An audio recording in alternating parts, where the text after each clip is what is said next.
હું તને મારા હાથની હથેળી ઉપર રાખીશ. પણ એના કરતા તમારા દિલમાં રાખો ને, ત્યાં તમને શું વાંધો છે? અહીંયા થોડીક ટ્રાફિક વધારે છે, તું મુંજાઈને મરી જાય. હું તને શું કઉ છું, આ રોજ કારખાને હું ટિફિન લઈને જાઉં છું ને, રોજ તારા વાળ નીકળે ટિફિન માંથી, ધ્યાન તો રાખ. હાઈસ, એમાં શું આઈશ? કેમ કે તમે રોજ ઘરે આવીને એમ કહ્યું ને કે હું શાક ખાવા બેહું ને તારા શાક માંથી વાળ નીકળો, એટલે મને સંતોષ થઈ જાય કે તમે ટિફિન જઈમાં. હું શું કહું છું, નવરાત્રી આવે હે, મને ચણિયાચોળી અપાવો ને. હજી ગયા વર્ષે નવી નો લીધી. હવે ઈ ચણિયાચોળી તો જૂના થઈ ગયા છે. એમ તો જૂના તો તમે થઈ ગયા હો, બદલાવી નાખું.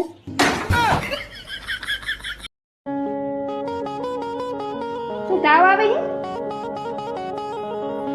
તો માથું દુખે છે? એવું કાંઈ નથી હવે. તો સાના માના ધંધા ભેગી ના થાવ કે નહીં?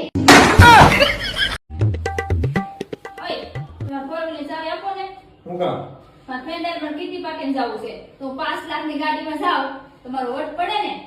જાઓ સાવ ફટાફટ. આલા 50 રૂપિયા 5 લાખ વાળી ગાડીમાં ને 50 લાખની બસમાં જા અને ડબલ વોટ પાડ્યા. આ ફટાફટ ઘર સુકાઈ જાય.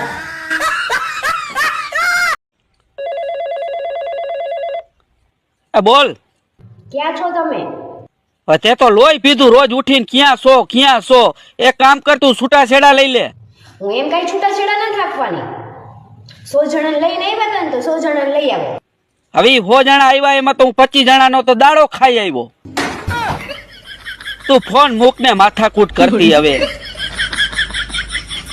આ તમારું રોજ રોજ સન્માન કોણ કરે છે?